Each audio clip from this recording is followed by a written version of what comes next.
अस्सलाम वालेकुम दोस्तों, आपको चैनल पर एक बार फिर से खुशामदीद कहते हैं। तो जी फाइनेंस डिपार्टमेंट ऑफ बलूचिस्तान में जो वैकेंसीज आई थी उनका जो टेस्ट डेट है वो फाइनेंस डिपार्टमेंट ने उसका ऐलान कर दिया है।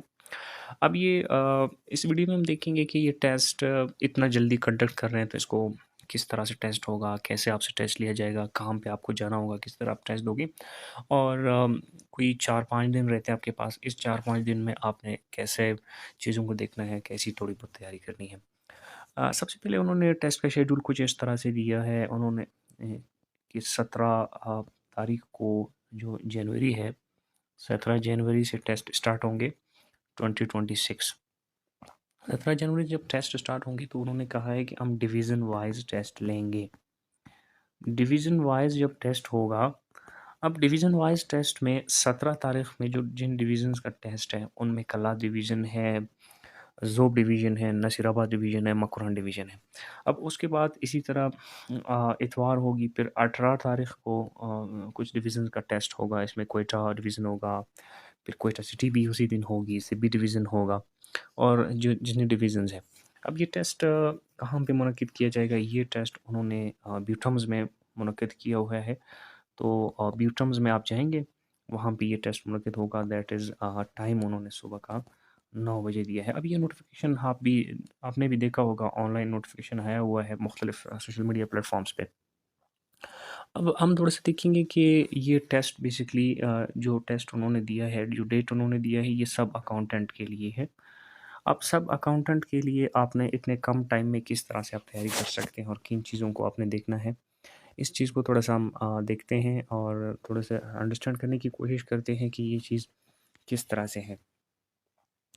अब बेसिकली जो सब अकाउंटेंट है, ये अकाउंटिंग से रिलेटेड है और आज से पहले यहाँ पे जितने भी टेस्ट हुए हैं बलूचिस्तान पब्लिक सर्विस कमीशन पे, उसमें अकाउंटिंग का बड़ा रोल रहा है। तो आपने जो सब्जेक्ट्स पढ़े हुए हैं बीकॉम के अंदर, बीकॉम में इसी तरह अगर आपने एमकॉम किया हुआ है तो आपने एमकॉम में भी सब्जेक्ट पढ़े हैं। बीबीए में जो सब्जेक्ट्स आपने पढ़े हुए हैं या इसी तरह एमबीए में जो सब्जेक्ट्स आपने पढ़े हुए हैं, टेस्ट उन्हीं सब्जेक्ट में से ही होगा। लेकिन थोड़ा-सा एक डिफ़रेंस उन्होंने इस बार ऐड कर दिया है, उस डिफ़रेंस को थोड़ा-सा समझने की कोशिश करते हैं। अब पहले नंबर पे हमारे साथ है फाइनेंशियल अकाउंटिंग। ये बीकॉम वाले समझते होंगे, ये एक सब्जेक्ट है हमारा इसमें। अब इसमें आपने किन-किन चीज़ों को देखना है? सबसे पहले आपने इसके प्रिंसिपल्स को देखना है, जो प्रिंसिपल्स ऑफ अकाउंटिंग या प्रिंसिपल्स ऑफ फाइनेंशियल अकाउंटिंग जो हम देखते हैं। दूसरे नंबर पे जी, ये मैं इसको 2 कर देता हूँ, ये 1 है हमारे साथ। दूसरे नंबर पे दे आपने जर्नल्स जो हमारे साथ होते हैं, जर्नल्स और जर्नल्स की एंट्रीज़ जो होती हैं, एंट्रीज़ को आपने समझना है कि जर्नल किस तरह होते हैं, इनकी एंट्रीज़ किस तरह होते हैं। तीसरे नंबर पर हमारे साथ आपने हाँ, लेजर को भी आपने देखना है।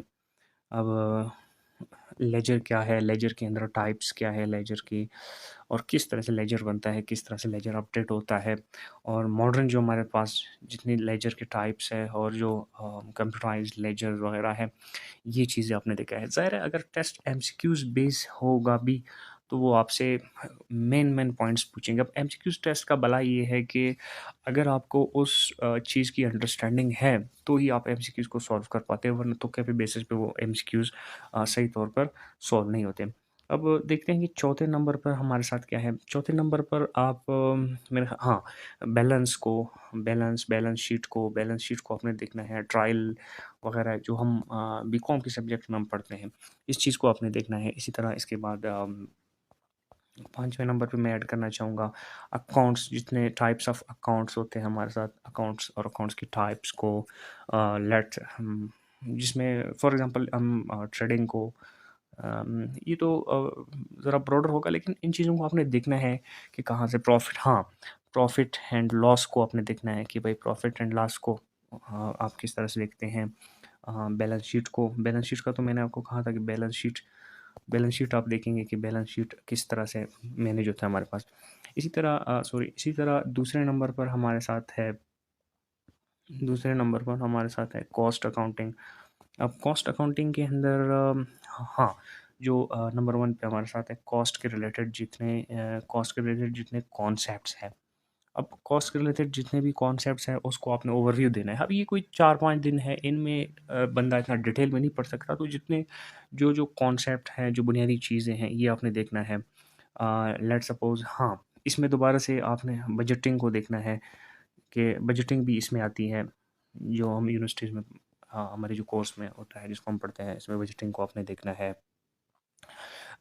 इसमें चूँकि चूँकि हम कॉस्ट अकाउंटिंग को देखते हैं, तो कॉस्ट अकाउंटिंग में हमारे साथ जी, हाँ, क्योंकि मैनेजरियल पॉइंट ऑफ व्यू से डिसीजन मेकिंग जो स्टाइल्स होते हैं हमारे साथ, जितनी भी चीज़ें हैं, इन इन चीज़ों को आपने देखना है कॉस्ट अकाउंटिंग के अंदर।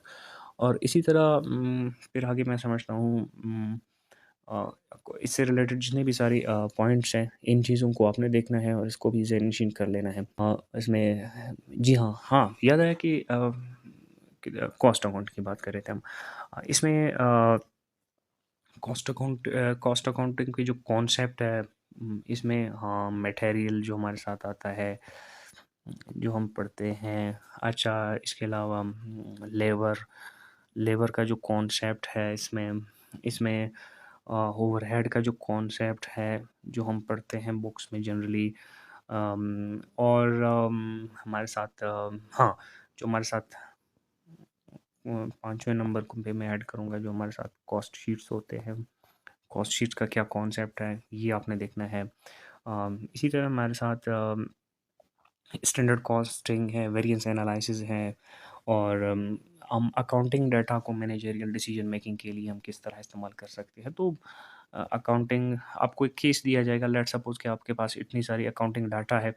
इस अकाउंटिंग डाटा की बेसिस पे आप किस तरह से डिसीजन ले सकते हैं। तो डिसीजन मेकिंग का जो कॉन्सेप्ट है, ये चीज़ भी वो आपसे शायद पूछ ले इसमें।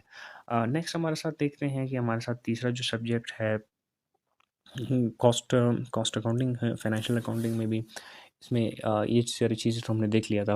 अब हमारे साथ कॉर्पोरेट अकाउंटिंग होता है। कॉर्पोरेट अकाउंटिंग में कंपनीज़ की अकाउंटिंग किस तरह होती है, हो सकता है आपसे पूछा जाए, लेकिन इन चीज़ों को आपने देखना है। अब इसमें कंपनीज़ के फाइनल अकाउंट्स को किस तरह आप प्रिपेयर कर सकते हैं, ये आपने देखना है वहाँ पे। और जितने भी इससे रिलेटेड जो कॉर्पोरेट अकाउंटिंग से रिलेटेड जितने भी कॉन्सेप्ट्स हैं, बुनियादी चीज़ें आप नेट पे सर्च करेंगे या एआई वगैरह से जो पूछेंगे, तो बुनियादी चीज़ें वो आपको मिल जाएगा। अब इसमें पास्ट पेपर का बड़ा रोल है। आपने अकाउंटेंट का जो पास्ट पेपर्स हैं, जहाँ जहाँ भी जिस डिपार्टमेंट में यूज़ हुए हैं अकाउंटिंग के जो पास्ट पेपर्स हैं, वो आपने डाउनलोड करना है। और डाउनलोड करने के बाद आपने देखना है कि उनमें कौन सी ऐसी पॉइंट्स हैं जिन पे क्वेश्चंस वगैरह आए हैं, तो वो चीज़ें आपने देखना है। अब फाइनेंशियल मैनेजमेंट के हवाले से अगर बात की जाए, तो जी हाँ, तीसरा जो हमारा चौथा है कि पाँचवा मैं माज़र नंबर बोल रहा हूँ, इसमें हमारे साथ है फाइनेंशियल मैनेजमेंट। फाइनेंशियल मैनेजमेंट जो हम यूनिवर्सिटीज़ में पढ़ते हैं, इसमें हमें बेसिकली अगर आप एमबीए के स्टूडेंट हैं, बल्कि बीकॉम वालों को भी ये चीज़ पता है कि टाइम वैल्यू ऑफ मनी को डिस्कस किया जाता है। इस पे आगे आगे आपने कैपिटल, हाँ, कैपिटल आपने जो हमारे साथ होती है कैपिटल कैपिटल बजटिंग के रिलेटेड जितने सारे कॉन्सेप्ट्स हैं, ये आपने देखनी है। और कैपिटल बजटिंग्स के अलावा कैपिटल कैपिटल और financial analysis, financial ratio analysis का जो कॉन्सेप्ट आता है हमारे साथ, जितना मुझे याद पड़ता है जो यूनिवर्सिटीज़ में हमने पढ़े हैं, ये सारी चीज़ें आपने इसको देखना है। अब इसके अलावा एक छठा चीज़ है टैक्सेशन के हवाले से। टैक्सेशन तो कोर्स में तो इंक्लूडेड है, बीकॉम और एमकॉम वगैरह में पढ़ाते हैं। आई डोंट नो कि यहाँ पे पूछा जाएगा नहीं, लेकिन आपने टैक्सेशन के हवाले से भी जो है, टैक्सेशन के बुनियादी जो कॉन्सेप्ट्स हैं, ये आपने देखनी है।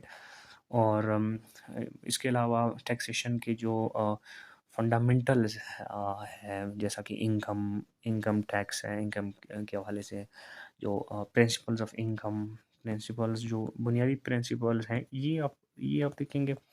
ये तमाम सारी मामला देखने के बाद आपने इन चीज़ों को देखना है, business and other sources and sales वगैरह, जीएसटी, क्योंकि कभी कभार ये अभी आप में से कुछ लोग ये वीडियो देख के ये कहेंगे कि सर इस तरह की चीज़ें आप देखिए, कभी-कभार इस तरह होता है कि वो लोग मुख्तलिफ वेबसाइट से क्वेश्चंस को उठा लेते हैं। आप उनके पास ज़ाहिर है एक चीज़ आपने तैयार एक चीज़ आपने कि ना वो लोग ज़हनी तौर पर तैयार है ना आप। अब अब अगर वो लोग ज़हनी तौर पर तैयार है नहीं है, ना ही आप ज़हनी तौर पर तैयार, ज़ाहिर है जिन्होंने क्वेश्चन पेपर बनाना है उन्होंने भी वेबसाइट से ही मुख्तलिफ जो वेबसाइट्स हैं उनसे ही कॉपी करनी है। अब ज़ाहिर है जब वो उस तरह की वेबसाइट से कॉपी करेंगे तो जो पहले से बने बनाए क्वेश्चन होंगे उसमें टैक्सेशन के क्वेश्चंस भी ज़ाहिर है इंक्लूडेड होंगे। मोस्टली इंडियन जो वेबसाइट्स होते हैं, हाँ, अब वहाँ पे वहाँ से क्वेश्चंस उठाते हैं। तो आपने एक चीज़ का याद ख़्याल रखना है कि एआई के बजाय जो आजकल आप एआई यूज़ करते हो, एआई के बजाय अगर आप मुख्तलिफ वेबसाइट्स यूज़ करें, अपना जो पुराना आपका गूगल है, उसको आप यूज़ करें और क्वेश्चंस को देखें, सर्च करें क्योंकि मुख्तलिफ वेबसाइट से ये क्वेश्चंस बनाते हैं। कभी-कभार एआई को भी यूज़ करते हैं लेकिन फिर भी बेसिकली आप इन चीज़ों को वो करते हैं। अब 7 नंबर पर है हमारे साथ है, नेक्स्ट आगे चलते हैं जी, ऑडिट है। तो ऑडिटिंग के जितने कॉन्सेप्ट हैं, अब ऑडिटिंग भी एक बहुत बड़ा सब्जेक्ट है। अब बेसिक प्रिंसिपल्स ऑफ ऑडिटिंग जो आपने देखना है। अब बेसिक प्रिंसिपल्स ऑफ ऑडिटिंग में जो ऑडिटिंग की बुक्स होती है हमारे पास, बीकॉम में आपने पढ़ाई होती है, ये चीज़ें भी आपने देख लेनी होती है। आगे इसमें आपने हाँ, जो मुझे टाइप्स ऑफ ज़ाहिर है टाइप्स ऑफ ऑडिटिंग भी आपने देखनी है कि ऑडिटिंग क्या है, ऑडिटिंग के कितने टाइप्स हैं। उसके बाद इसी तरह आपने internal auditing Vercel versus external मैं यहाँ पे लिख देता हूँ। एक्सटर्नल ऑडिटिंग इस चीज़ को भी आपने देखनी होती है कि इंटरनल और एक्सटर्नल ऑडिटिंग क्या है, किस तरह हम इसको इसके कॉन्सेप्ट क्या है, इसके प्रिंसिपल्स क्या है और कंट्रोल वगैरह सिस्टम, ये सारी ऑडिटिंग के रिलेटेड जितने सारे कॉन्सेप्ट हैं। अब हमारे साथ आगे बिजनेस लॉ के जो सब्जेक्ट्स हैं या हम इसको कहते हैं कॉर्पोरेट लॉ, ये भी आप देख लें, ये सब्जेक्ट भी बीकॉम में मोस्टली इंक्लूडेड होते हैं, एमकॉम लेवल पे, एमबीए लेवल पे ये सब्जेक्ट्स होते हैं। अब क्योंकि कंपटीशन ज़्यादा है तो कंपटीशन को बैलेंस आउट करने के लिए हो सकता है वो आई लेवल क्वेश्चंस भी यूज़ करे, तो इस चीज़ का भी भरोसा नहीं है। तो ज़ाहिर आपने ये चीज़ भी आपने देखना है कि इन सब्जेक्ट में से हो सकता है कि क्वेश्चंस वो लोग दें। तो ये चूँकि सरकारी पोस्ट है, अब इसमें सरकारी कुछ रिलेटेड भी बिज़नेस जो सरकार के लॉज़ हैं, उसके रिलेटेड भी हैं। लेकिन एक बुनियादी चीज़ जिस पे हम फ़ोकस करना मैं आपको चाहूँगा कि आप फ़ोकस करें, उस पे चलते हैं जी। इसको मैं अगेन नंबर 1 कर देता हूँ। हमारे साथ है,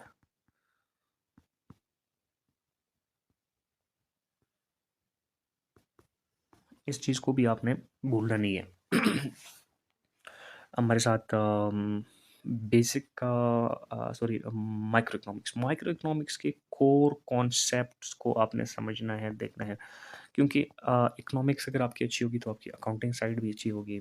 तो इकोनॉमिक्स की जो साइड है, अब इसमें फॉर एग्जांपल हमारे साथ डिमांड और सप्लाई है हमारे साथ। तो इस चीज़ को आपने देखना है कि डिमांड एंड सप्लाई का क्या कॉन्सेप्ट है। इसके अलावा इसके अलावा हमारे साथ मार्केट्स हैं। मुझे जितना याद पड़ता है तो मैं आप लोगों के साथ शेयर कर देता हूँ। मार्केट के टाइप्स हमने इकोनॉमिक्स में पढ़े थे कि मार्केट के टाइप्स हैं, स्ट्रक्चर्स हैं जी। मार्केट के स्ट्रक्चर्स, तो ये चीज़ भी आपने अपने साथ नोट करना है कि मार्केट कैपिटल मार्केट्स हैं, मुख्तलिफ डिफरेंट जो मार्केट की टाइप्स। अब इतनी वीडियो लंबी हो जाएगी, मैं इतना ज़्यादा नहीं बता सकता, लेकिन फिर भी हाँ, अब चूँकि ये सरकारी पोस्ट है तो इसमें नेशनल इनकम को आपने देखना है। ये जितना मुझे याद पड़ता है तो मैं आपको नेशनल इनकम माइक्रो इकोनॉमिक्स में और नेशनल इनकम्स के अलावा आपने जीडीपी के रिलेटेड क्वेश्चंस देखनी है। जीडीपी के रिलेटेड पर कैपिटा इनकम, ये दो अलग अलग कॉन्सेप्ट्स है, इसको आपने देखना है। और पाकिस्तान का जीडीपी कितना है, पर कैपिटा इनकम क्या है, इस चीज़ को आपने देखनी है। और नेक्स्ट जी हाँ, नेक्स्ट इसमें आपने इन्फ्लेशन को देखना है कि जी इन्फ्लेशन क्या है, इसका क्या कॉन्सेप्ट है, इन्फ्लेशन का जो कॉन्सेप्ट है वो आपने देखना है। और इन्फ्लेशन के साथ साथ माइक्रो इकोनॉमिक्स में हाँ, माइक्रो इकोनॉमिक्स में हमारे साथ मॉनेटरी पॉलिसीज़ भी होती हैं। तो मॉनेटरी पॉलिसीज़ में आपको देखना है। अब मॉनेटरी पॉलिसीज़ जिन ने पढ़ा है उनको भी समझ आ रहा है कि मैं किस चीज़ की बात कर रहा हूँ। आपने मॉनेटरी पॉलिसीज़ वगैरह को देखना है। अब हो सकता है कि आपके जनरल नॉलेज के लिए वो आईएमएफ से रिलेटेड भी क्वेश्चंस है उसमें, जो हमारे साथ जितने भी प्रोग्राम्स हमने आईएमएफ के साथ किए हैं। अब जीके का पोर्शन तो उसमें वो नहीं है, लेकिन हो सकता है इकोनॉमिक पॉइंट ऑफ व्यू से वो आपसे आईएमएफ का कॉन्सेप्ट वगैरह पूछ लेंगे हमारे जितनी प्रोग्राम्स वगैरह हुई उनके साथ। ये चीज़ें माइक्रो एंड मैक्रो के अकाउंटिंग में होता है। अब यहाँ पे मैनेजमेंट साइड पे थोड़ा सा बात करते हैं कि मैनेजमेंट साइड पे अगर हो सकता है कि क्वेश्चंस दें, तो मैनेजमेंट साइंस पे हम बात करते हैं जी। हाँ, प्रिंसिपल्स आपने देखना है, ठीक। ज़ाहिर है टाइम कम है, ये सिर्फ चीज़ आपने ओवरव्यू देखना है प्रिंसिपल्स ऑफ हम कह सकते हैं मैनेजमेंट, जो हम पढ़ते थे यूनिवर्सिटीज़ में। प्रिंसिपल्स ऑफ मैनेजमेंट को देखना है। इसमें फंक्शंस क्या है मैनेजमेंट के, इस चीज़ पे आपने फोकस करनी है। सबसे पहले आपने देखना है कि मैनेजमेंट क्या है। तो मैनेजमेंट पे आपने फोकस करना है कि मैनेजमेंट क्या है, इस चीज़ को नोट करना है। और आगे हाँ जी, हाँ प्लानिंग अब मुझे याद पड़ता है ना, आहिस्ता-आहिस्ता प्लानिंग है, ऑर्गेनाइज़िंग है, ऑर्गेनाइज़िंग के साथ-साथ हमारे साथ है लीडिंग है, वो जो एक कंट्रोलिंग है, वो जो कंप्लीट एक वो है, उसको उसको आपने देखना है। उसके बाद जी, एक सब्जेक्ट जो आप पढ़ते थे वो भी ऑर्गेनाइज़ेशनल बिहेवियर, इससे रिलेटेड थोड़ी बहुत जो आपके पास कॉन्सेप्ट है उसको भी आपने रिवाइज़ करना है ताकि फ्रेश करने हैं। हो सकता है कि क्वेश्चंस वहाँ से भी आए क्योंकि पोस्ट के लिए बीबीए और बीकॉम, अब ये दोनों एलिजिबल है। अब ज़ाहिर है अब ये दोनों एलिजिबल होंगे तो वो एक मिक्स टाइप ऑफ पेपर बनाएगा जो इस चीज़ को दोनों को ऐसा पेपर हो कि दोनों डिग्री वाले उसके इसको सॉल्व कर सके। अब आपको पता है जिन को टेक्निकल साइड का इन्फॉर्मेशन उनको पता है कि बीकॉम अकाउंटिंग साइड पे, जो अकाउंटिंग साइड पे ज़्यादा फोकस की जाती है इसमें। और इसमें बीबीए में मैनेजमेंट साइड पे ज़्यादा फोकस किया जाता है। तो इस चीज़ को भी देख रहे हैं, लेकिन आपने मेंटली तौर पे आपने रेडी रहना है क्योंकि एग्जामिनर का नहीं पता कि वो कहाँ से क्वेश्चंस देते हैं और किस तरह से। तो अपने आप को अपने मेंटली तौर पर खुद ही रेडी रखना है जो आपने अगर मैं आपको हाँ जी हमारे साथ है business environment. I don't know आप लोगों ने पढ़े होते हैं नहीं पढ़े, कुछ इंटरनेशनल लेवल के जो आई एंड सब्जेक्ट्स होते हैं कुछ यूनिवर्सिटीज़ में पढ़ाते हैं कुछ में नहीं पढ़ाते, लेकिन इस चीज़ को आपने समझना है क्योंकि हो सकता है वेबसाइट से क्वेश्चन जब उठाते हैं तो उसमें ये जो क्वेश्चन हैं ये आ जाते हैं, तो इसलिए इसलिए इस चीज़ का थोड़ा सा ख्याल रखना पड़ता है आपको। इसमें आपने इस चीज़ का ख्याल रखना है, ठीक है। इसमें आप क्या करेंगे कि इकोनॉमिक हाँ, इकोनॉमिक पॉलिटिकल, इसमें सोशल फैक्टर्स जो इम्पैक्ट्स हैं बिजनेस इन्वायरमेंट पे क्या इम्पैक्ट्स आते हैं, इकोनॉमिक सोशल पॉलिटिकल, इस चीज़ का क्या इम्पैक्ट पड़ता है ऑर्गेनाइजेशंस पे, फाइनेंस पे और दीगर इन चीज़ों पे, इस चीज़ों को भी आपने वो करना है। इसके बाद थोड़ा सा आगे चलते हैं जी। हाँ जी, थोड़ा सा आईटी के रिलेटेड भी आपका नॉलेज लाज़मी होना चाहिए क्योंकि हो सकता है कि टेस्ट में आईटी के रिलेटेड क्वेश्चंस भी आएँ। अब आईटी के रिलेटेड क्वेश्चंस टेस्ट में क्या आ सकते हैं, इस पे थोड़ा सा बात करते हैं। नंबर 1 पे हमारे साथ है एमएस ऑफ़िस। ऑफ़िस का नॉलेज आपके होना चाहिए। ऑफ़िस के साथ अब ज़ाहिर है ऑफ़िस के अंदर स्पेशली स्पेशली ऑफ़िस के अंदर आपके पास एक्सेल की स्किल्स होनी चाहिए। ज़ाहिर है जो जो लोग अकाउंटिंग से रिलेटेड उनको पता है कि अकाउंटिंग के लिए एक्सेल एक्सेल के शीट्स और कुछ फार्मूलाज वगैरह जो अकाउंटिंग से रिलेटेड है ये कितनी इम्पोर्टेंट है। इस चीज़ को भी आपने देखना है। और बेसिक डेटाबेसेस को तो मैं नहीं समझता कि जो मैनेजमेंट और इस तरह के जो साइड के स्टूडेंट्स हैं वो डेटाबेसेस को समझते हो, लेकिन फिर भी आपने देखना है कि डेटाबेसेस को आपने विद रेफरेंस टू अकाउंटिंग अगर नेट पे आप देखेंगे कुछ आपको अगर मिले तो विद रेफरेंस टू अकाउंटिंग जो डेटाबेसेस का कॉन्सेप्ट है वो अगर आप देखें तो थोड़ा सा अपने आप को प्रिपेयर करें मेंटली इसमें। हाँ, एक और चीज़ जो मैं समझता हूँ कि आपके साथ शेयर किया जाए, जो आपने यूनिवर्सिटीज़ में पढ़े भी होंगे लेकिन फिर भी मैं थोड़ा-सा आपके लिए इस चीज़ को हाइलाइट कर देता हूँ। आप यहाँ पे हमारे साथ है जी बिज़नेस कम्युनिकेशन। जितना जितना जैसे-जैसे मुझे याद पड़ते हैं, शुक्र है मुझे इतना याद पड़े। इसमें आपने हाँ, इसमें आपने नंबर 1 पे देखना है affective communication. Affective affective communication का वो आप आपको एक सिनेरियो देंगे, उसमें से शायद वो आपसे कोई क्वेश्चन पूछे कि फ़लान ने इस तरह किया तो क्या ये अफेक्टिव कम्युनिकेशन है, नहीं है? ये थोड़ा-सा आप इसके रिलेटेड क्वेश्चंस अगर आपसे पूछे, इसमें वर्बल कम्युनिकेशन जो हमारी प्रोफ़ेशनल कम्युनिकेशन होती है, ये चीज़ भी आपने देखना होता है कि किस तरह से कम्युनिकेट क्या करना है और इसको किस तरह करनी है। अब आगे चलते हैं जी, देखते हैं कि हमारे साथ और क्या पॉइंट्स हैं। जी, तो आगे चलते हैं, देखते हैं कि हमें किस तरह की स्ट्रेटजी अ, यूज़ करनी चाहिए एग्ज़ाम के हवाले से कोई 4-5 दिन से। बेसिकली मैं आपको ये कहना चाहूँगा कि आप बेसिक और जो फंडामेंटल का लफ्ज़ मैं यूज़ करूँगा, बेसिक को तो आप फिर थोड़ा कम समझेंगे। फंडामेंटल जो कॉन्सेप्ट्स है इसको आपने जितने भी सब्जेक्ट्स मैंने आपको ऊपर मेंशन किए हुए इनके जो बेसिक एंड फंडामेंटल कॉन्सेप्ट है ये इसमें इसको तो ज़रूर आप कवर करें, बजाय इसकी कि आप एडवांस्ड लेवल पे जाने की, एडवांस्ड कॉन्सेप्ट्स को देखने की। जो बुनियादी कॉन्सेप्ट है, जो बुनियादी नुकात है, फंडामेंटल कॉन्सेप्ट वो आप ज़रूर कवर करें, जितने भी सब्जेक्ट्स मैंने आपके साथ शेयर किए हैं। और इसी तरह आगे टेस्ट के लिए आप पास्ट पास्ट पेपर्स को सॉल्व करें। और पास्ट पेपर्स में आप देखें जिन जिन पेपर्स में एमसीक्यूज टाइप्स पेपर्स हुए हैं उनको आप सॉल्व करने की कोशिश करें, ठीक है। और नेट पे आप देखें, नेट पे जितने पेपर्स या जिन वेबसाइट्स को लाजमी देखा करें। जो इंटरनेशनल वेबसाइट्स हैं, जितनी भी वेबसाइट्स आप गूगल पे आपको मिल सकते हैं, सारे वेबसाइट्स को गो थ्रू करें। वेबसाइट्स के ऊपर जो क्वेश्चंस हैं उनको ज़रूर देखें, उनको ज़रूर ज़हन में रखें, कोशिश करें उनको सॉल्व करने की, क्योंकि डिफरेंट टाइम पे डिफरेंट जगहों से ये सवालात उठाते हैं। तो इस तरह आप टेस्ट के लिए तैयारी कर सकते हैं। आप मेरे ज़हन में जो बुनियादी चीज़ें थी ये मैंने आपके साथ शेयर कर लिया।